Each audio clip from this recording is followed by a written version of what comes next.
Hello, hello. It's Shauna B, your sassy hype girl coach, and you're listening to Release Your Inner Power and Ways to Boost Your Week with Ignited Decisions. Today, we are diving into a topic that every busy woman, especially moms, need to tackle: managing time like a boss or like a pro, whichever you prefer.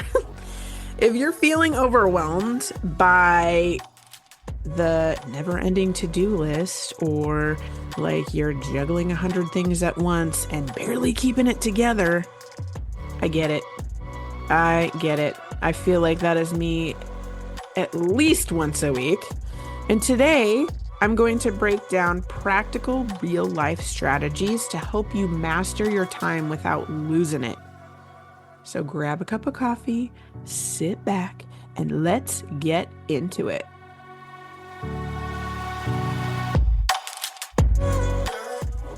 So first off, real talk here. Most of us are out here trying to manage our time while also being moms, partners, employees, business owners, friends, daughters, ourselves, our own individuality. I mean, the list goes on and on and on. The pressure to do it all can make it feel like we're never doing enough. And there's always something to do, or oh man, I forgot to do that. Shoot, right? I remember just last week I had one of those days, the ones where like the day starts with like really good intentions and I have the list of the must-dos and I start out with, as soon as I get the kids off to school, I can get started.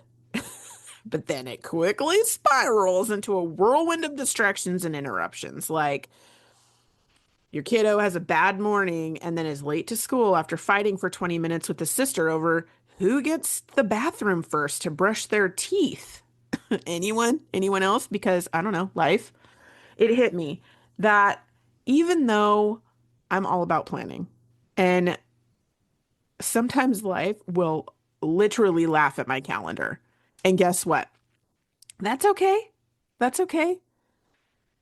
You're not failing if your day doesn't go as planned, or if you don't get to check all those boxes that need to be done in the day. The key is to have flexible systems in place so you can bounce back without feeling like you didn't do enough and that you're totally defeated at the end of the day, right?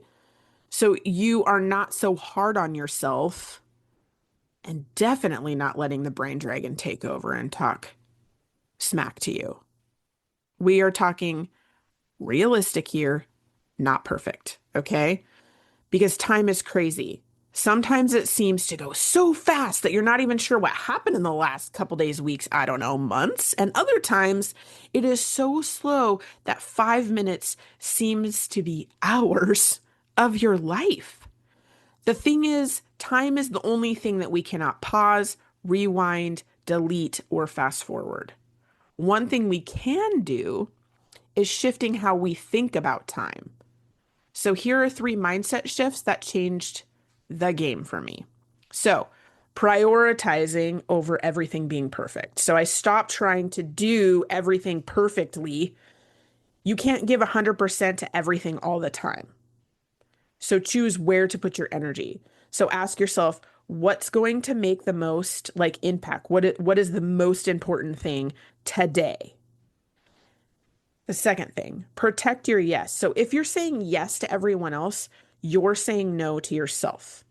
So it's time to set boundaries and understand that saying no doesn't make you selfish.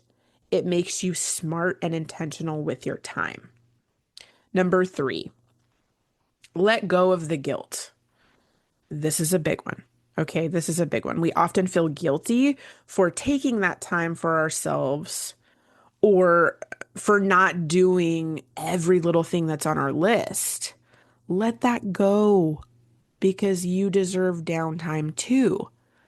I have a practice and a guide to help with this. If you are interested, just send me an email and I will send it to you. I'll send it right over to you, okay? Now that we've tackled the mindset part, let's get into the practical stuff.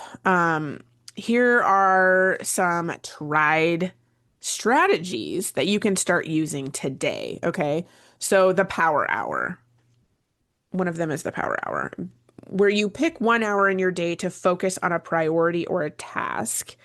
You can put your phone on do not disturb, you set a timer, and you get it done. And you have it scheduled like it's an appointment. Okay. So whether it's, I don't know, meal planning or working on a project that you really, really want to do, or maybe it's folding that mountainous mountain of laundry that you've been meaning to get to all week. Own the hour, do the thing, set the timer, do not disturb. A second strategy is batching it up. So batching similar tasks together to get them done. So for example, designate a block for emails and then one block for meal prep and then one for running errands. This way, your brain stays in one mode instead of constantly switching gears to all the things. For example, running errands.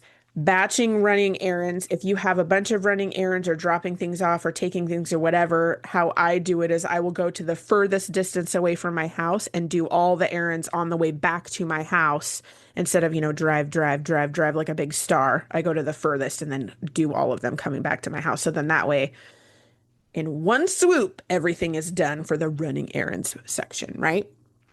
Number three, the 2 minute rule. So if it takes less than 2 minutes, just do it now. You can even set the hour timer for the 2 minute rule of the little things that you need to do.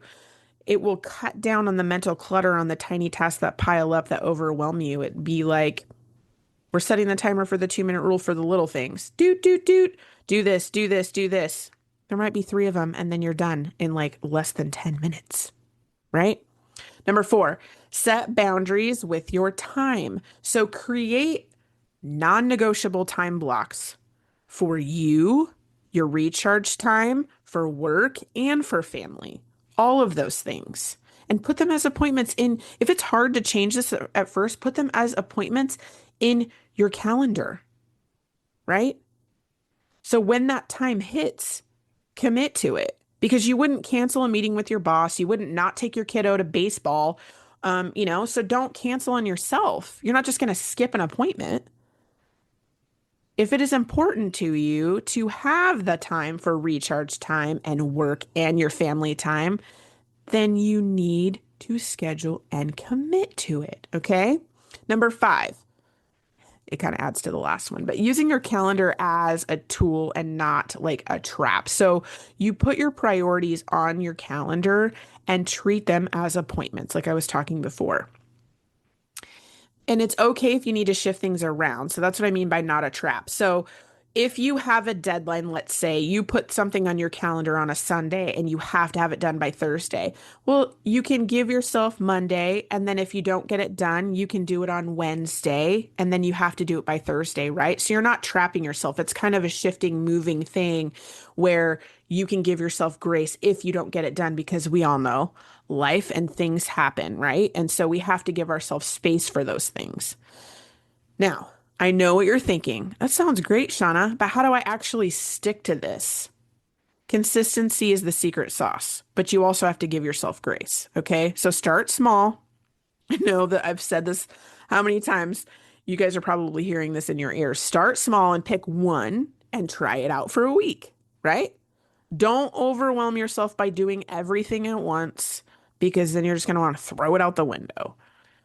Pick one and try it out for a week and then track your progress and then celebrate your wins, no matter how tiny they seem. Even if you take a step to doing it or you start to do it, any of those things, track all of that and celebrate that. That is a win because you changed and shifted, switched it up. Okay. Be kind to yourself when it doesn't go as planned because that is the reality of the situation. Just adjust. Don't be done with it like, oh, it didn't work. I'm not going to do that. Just try again. Adjust and try again. Just because one strategy didn't work one day doesn't mean you just throw it out the window. It's all about learning, tweaking, pivoting as you go because you are going to know what's going to best work for you in the time of day and how it's going to come up. So learning the best option for you is key, okay? So, my friends, that is all for today. I hope you feel empowered, motivated to start managing your time. I mean, you deserve to totally feel in control and confident and not overwhelmed and exhausted. And if you like today's episode, share it with a friend who needs a little bit of time management boost in their life. And until next time, keep shining, keep hustling, and keep owning your time because you have got this. Thank you for listening to today's episode. I hope you enjoyed the conversation, learned something new, or got some gems to take away that will boost your week. I release a new episode each week, so make sure to click that follow button to not miss what is coming next. If you love the show or want to share a story, send me a quick message. I love hearing from listeners. If you know someone who needs this episode in their life, go ahead and share it with them. I'm sure they would love you for it. If you are looking to connect more, check out the show notes for all the social links, my website. I would love to hear how this episode helped you and what you loved about it. If there's a topic you want to hear about, send that too. All right, ladies, now is the time to release your inner power.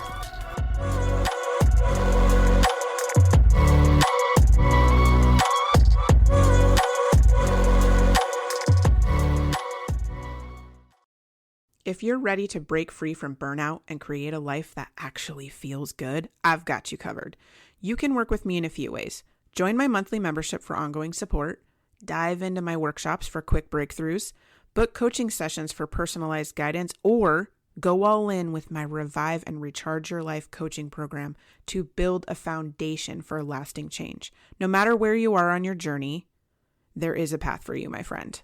Let's get started. DM me or check the link in the show notes to get more information.